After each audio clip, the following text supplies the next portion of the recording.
Satu cerita yang gue dapet tentang satu keluarga yang nyebrang pulau naik kapal di tahun 2000-an. Ada cowok namanya Ariel.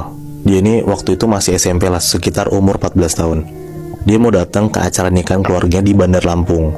Nah, keluarganya si Ariel ini bilang, ya udah sekalian kita nyamperin keluarga nikahan, sekalian liburan aja. Tapi ini bukan masa liburan sekolah ya. Dari Jakarta, Ariel, bokap sama nyokap itu berangkat naik mobil.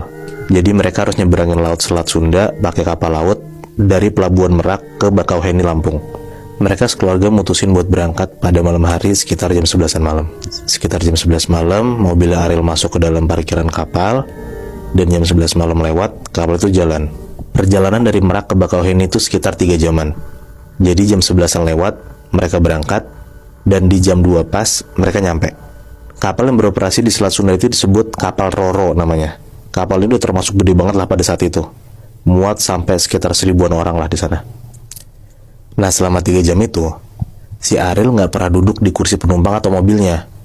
Tapi dia tuh selalu jalan-jalan tuh, nyisirin kapal-kapalnya gitu. Dia emang selalu suka, kalau misalnya naik kapal tuh kemana-mana tuh dia selalu jalan. Makanya pas di saat dia naik kapal itu, dia nggak mau duduk. Dia emang mau ngiter-ngiter kapalnya itu tuh.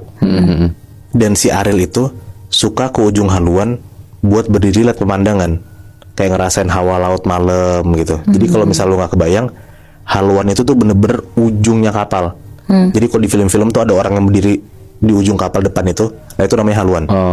Kayak Titanic. Iya, nah sebenarnya nggak boleh nah penumpang nggak haluan.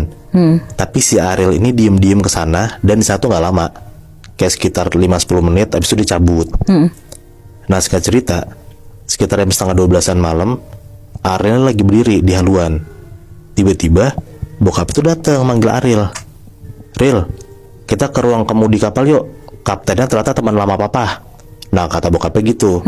Si Ariel seneng banget lah dengar bokap ngomong kayak gitu kan, karena dia belum pernah sama sekali masuk ke ruang kemudi kapal. Abis dipanggil, jalanlah Ariel sama bokapnya ini masuk ke dalam kapalnya dari haluan tuh buat ke ruang kemudi. Pas lagi jalan masuk, si Ariel ini ngeliat kalau di depan dia itu kayak ada cowok tinggi gede berdiri di samping lorong kapal. Jadi tuh kayak lorongnya tuh kecil, tapi si cowok ini tuh kayak berdiri di samping gitu loh. Makin dekat mereka jalan, si bokapnya Ariel ini tetap jalan terus aja gitu lebih Nat, kayak hampir mau ketabrak nih orang ini nih. Si Ariel langsung teriak lah ngomong ke bokapnya, "Pah, ada orang pak, jangan ditabrak." Sambil jalan si bokapnya ngomong, "Ngaco kamu, orang kita di kapal lagi sepi kayak gini." Nah terus pas udah tinggal selangkah lagi nabrak sosok itu, tiba-tiba sosok itu tuh jalan cepet banget lintasin Ariel sama bokapnya. Lintasin ke tengahnya gitu loh. Tapi lagi-lagi bokap itu gak ngeliat apa-apa dan gak berasa apa-apa. Kayak gak ada orang yang lewatin dia gitu loh rasanya. Jadi tembus gitu Moy. Tembus gitu Bi. Yang bisa lihat ternyata emang cuma Ariel doang. Nah si Ariel pas si sosok ini nembus, dia langsung refleks dong lihat ke belakang, ke arah sosok cowok itu. Pas si Ariel nengok, dia ngeliat sosok cowok itu tuh bentukannya kayak orang Jepang gitu Bi Nat. Muka tuh kayak putih, pucet, matanya sipit. Dan si sosok cowok itu tuh nengok ke arah Ariel. Abis itu tiba-tiba si sosok cowok ini tembus gitu aja ke bagian dinding kapal, hilang gitu aja. Ariel langsung ngomong lah ke bokapnya, "Bapak nggak lihat beneran pak itu tadi ada orang lewat?" Si bokapnya cuma diem doang. Mungkin dia mikir kayak anaknya halu kali ya, kan udah malam juga gitu. Jadi nggak dijawab tuh pertanyaannya si Ariel. Singkat cerita, masuklah mereka ke dalam ruang kemudi. Kenalan lah Ariel sama kaptennya yang ternyata teman bokapnya Ariel tadi gue bilang. Di situ akhirnya Ariel lihat tuh kemudi kapal tuh bentukannya kayak gimana. Dia seneng banget lah. Jadi dia lupa lah sama kejadian tadi karena dia udah saking senengnya tuh masuk ke kemudi kapal kayak gimana bentukan, dia baru lihat kan. Sambil ketawa-tawa, si Ariel nih bilang sama bokapnya mau jalan-jalan lagi ngeterin bagian kapal lainnya. Bokapnya bilang, "Yaudah nggak apa-apa, asalkan jangan lama-lama dan jangan jauh-jauh." Udahlah, si Ariel bilang iya dan dia cabut tuh dari ruang kemudi kapal buat jalan-jalan lagi keluar. Waktu itu kapal tuh sepi penumpang Bi, Nat. Bener-bener sepi, kayak Ariel tuh nggak ngeliat ada orang yang jalan gitulah di area kapal. Soalnya tadi gue bilang, karena Ariel tuh naik kapal pas bukan musim liburan, jadi emang sepi. Dan di malam hari juga gitu. Dan di malam hari juga Bi, bener. Jadi kayak jumlah penumpang itu emang cuma puluhan lah. Ariel jalan tuh ngelintasin bagian kapal ke dalamnya gitu kan, sambil muter-muter. Ariel tuh cuma ngeliat kayak 1-2 orang doang papasan, habis itu udah nggak tahu kemana. Nah pas dia lagi jalan, dia tanya tuh sama kru kapalnya, ini anak kecil mau kemana malam-malam jalan gitu kan. Si Ariel tuh ngomong, dia tuh ngejual nama teman bokapnya lah, karena kan teman bokapnya kan kapten gitu kan. Jadi dibolehin sama krunya. Akhirnya si Ariel tuh bebas tuh masuk ke ruangan mana aja tuh. Dia masukin tuh ke dek-dek kapal yang terlarang nggak boleh masuk penumpang, dia bisa masukin ke situ. Akhirnya Ariel nyampe di salah satu lantai di tengah lambung kapal. Bentukannya tuh kayak bukan tempat buat penumpang lah pokoknya, kayak di tengah tapi rada ke bawah gitu. Bagian kapal yang Ariel samper ini rada gelap, kayak cuman beberapa lampu lorong doang yang nyala, dan di kanan kirinya itu kayak ada deck gitu, kayak ada ruangan-ruangan gitu, tapi kosong, nggak berpenghuni. Awalnya Ariel ragu nih buat ngelewatin lorong itu, ditambahkan dia ngelihat kayak ini gelap banget, dan dia langsung keinget tuh sosok yang tadi dia lihat ada kayak cowok ngelintas gitu nembus kan. Tapi lagi-lagi Ariel penasaran, dan dia tuh nggak mau ngelewatin kesempatan ini, dia bisa jalan kemana-mana gitu loh. Saya pada akhirnya dia ngeberaniin diri tuh buat ngelewatin deck ini nih, jalan nih masuk dalam. Ariel jalan tuh pelan-pelan nyusurin lorong gelap itu, dan dia coba tuh ngeliat tuh satu-satu ke kanan ke kiri. Setiap decknya dia ngintip tuh di kaca, bentukannya tuh kayak kaca bulat gitulah, jadi lo bisa ngintip ke deck ke dalam situ tuh. Pas Ariel ngintip di situ tuh suasana tuh hening banget, gelap banget, nggak ada apa-apa. Yang Ariel denger cuman ada kayak suara mesin kapal doang kedengeran, kayak gitu, kayak cuman suara mesin kapal doang lah, nggak ada suara lain. Dan di lorong itu pun bener-bener nggak ada yang lewat sama sekali, Bihnat.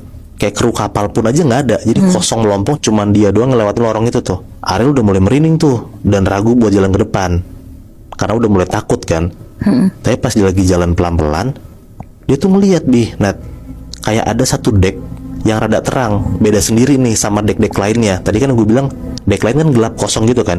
Tapi dia notice di depan sana ada deck yang kayak lampunya tuh hidup gitu. Pas Ariel perhatiin, dia makin ngedeket tuh ke deck itu. Dan pas Ariel perhatiin, ternyata banyak orang di dalam deck itu lagi ngobrol. Dia nggak bisa dengar sama sekali lah si orang-orang itu ngobrol kayak gimana, karena kan kalang sama suara mesin kapal kan. Ariel ngintip lagi pelan-pelan dari kaca, dan dia lihat di dalam deck itu ada banyak orang kayak lagi ngelakuin jamuan makan malam gitulah. Ada belasan orang, ada yang duduk, ada yang berdiri. Depan orang-orang itu tuh ada kayak meja hidangan di tengah-tengah ruangannya. Dan lampu yang nerangin deck itu tuh cuma satu lampu ngegantung di atas meja panjang itu. Dan yang bikin Ariel aneh dan kebingungan lagi adalah Ariel itu ngelihat jelas banget kalau perawakan mereka ini, orang-orang dalam deck ini, bukan kayak orang Indonesia, kayak orang Jepang gitu. Ariel ngeliatnya dari mukanya, bentukan badannya, pokoknya Ariel yakin banget ini bukan orang Indonesia lah. Pas dia masih posisi berdiri sambil ngintip dari jendela, tiba-tiba dari belakang Ariel tuh lewat 2 cowok jalan cepet banget nyusulin lorong itu, bus gitu. Saking cepatnya 2 orang itu jalan, Ariel tuh sampai nggak dengar ada kayak suara langkah kaki gitu lebih. Nah, terus 2 orang itu yang tadi ngelewatin Ariel masuk ke dalam decknya. Nembus gitu aja? Nggak masuk ke dalam gitu, Bi. Oh. Sampai tiba-tiba ada 1 orang cowok ngeliatin Ariel dari dalam deck itu. Ariel kaget banget, tapi si cowok ini ngeliatin Ariel sambil senyum. Dan cowok itu jalanlah ke arah pintu deck buat ngebuka pintu decknya. Ariel refleks dong jalan ke depan pintunya karena dia mikir mungkin orang ini mau ngomong sesuatu ke Ariel. Pas udah di depan pintu, Ariel lihat cowok Jepang ini tuh cuman diem doang di depan pintu sambil kayak ada gesture ngajak Ariel masuk ke dalam decknya gitu. Tapi nggak ngomong apa-apa. Ariel makin jalan tuh ngedeket pintu, kan pintu udah dibuka kan sama si cowok ini. Tapi si cowok ini tetap berdiri doang depan pintu, Bihnat, sambil senyum. Dan senyumnya tuh kayak senyuman awkward gitu loh. Dan tiba-tiba pas Ariel ngelihat si cowok ini lagi senyum gitu karena dia, lampu deck itu mati. Lampu deck yang si ada banyak orang rame itu mati tiba-tiba. Kaget lah si Ariel karena sekarang kan dia bisa ngeliat ke dalam. Pintu udah dibuka dan dia ada depan pintu kan. Dia bisa ngeliat ke dalam tuh kayak gimana pun gelap. Terus tiba-tiba Ariel ngeliat lampu decknya itu hidup lagi, hidup sendiri. Tapi sekarang yang Ariel lihat di belakang cowok Jepang yang lagi berdiri di depan pintu, semua orang yang ada di deck itu berdiri di belakang cowok itu, sambil senyum ngeliatin Ariel. Fuck. Dan yang lebih ngerinya lagi, Ariel tuh ngeliat jelas banget, Nat. Semua sosok yang ada di deck itu tuh melayang, nggak ada kakinya sama sekali, Terbang. kayak cuma dari paha ke atas doang, Nat. Di situ tuh Ariel langsung teriak. Dia tuh lari kenceng banget ngejauhin deck itu, dan dia langsung mau lari masuk ke dalam ruang kemudi. Lari tuh si Ariel kan. Ariel lari, masuklah ke dalam ruang kemudi sambil ngos-ngosan. Ditanyalah sama bokap sama temennya kan, sama si kapten itu tuh. Ariel habis dari mana? Kenapa kok tiba-tiba datang-datang ngos-ngosan kayak gitu? Ariel cuma diem doang, nggak jawab apa-apa sama sekali. Dan si kapten ini nanya lah akhirnya ke Ariel, "Ariel, kamu lihat apa? Kamu ke bagian bawah kapal ya?" Akhirnya Ariel jawab, "Iya om." Di situ akhirnya si kapten ini, temannya si bapaknya Ariel, cerita, ternyata pernah juga ada anak kecil waktu itu tuh masih SMP naik kapal itu dan hilang selama 24 jam. Dicari kemanapun sama kru-krunya nggak ada sama sekali, padahal dia udah sisirin tuh semua ruangannya. Sampai tiba-tiba akhirnya si anak ini nongol sendiri. Ditanya dong sama si kru-krunya sama kaptennya, "Habis dari mana?" Karena dicariin nggak ada sama sekali kan. Anak ini bener-bener kebingungan banget. Dan dia tuh cuma jawab, semalam abis diajak makan sama orang-orang Jepang. Nah terus ditambah sama si kapten ini ngomong, ada rumor yang bilang sewaktu masih beroperasi di laut Jepang, kapal yang si Ariel naikin ini pernah dirampok di tengah laut. Seluruh kru kapalnya mati terbunuh. Tapi gue gak tahu ini valid atau enggak, karena Ariel pun juga gak tahu apakah cerita ini valid atau enggak. Apa jangan-jangan korban yang diceritain sama si kapten itu tuh makhluk halus yang ada di dalam dek itu? Karena kan tadi lu bilang satu kru kapal mati semua dan kapalnya ini sempat beroperasi ke laut Jepang gak sih? Iya benar Bi, bisa jadi sih.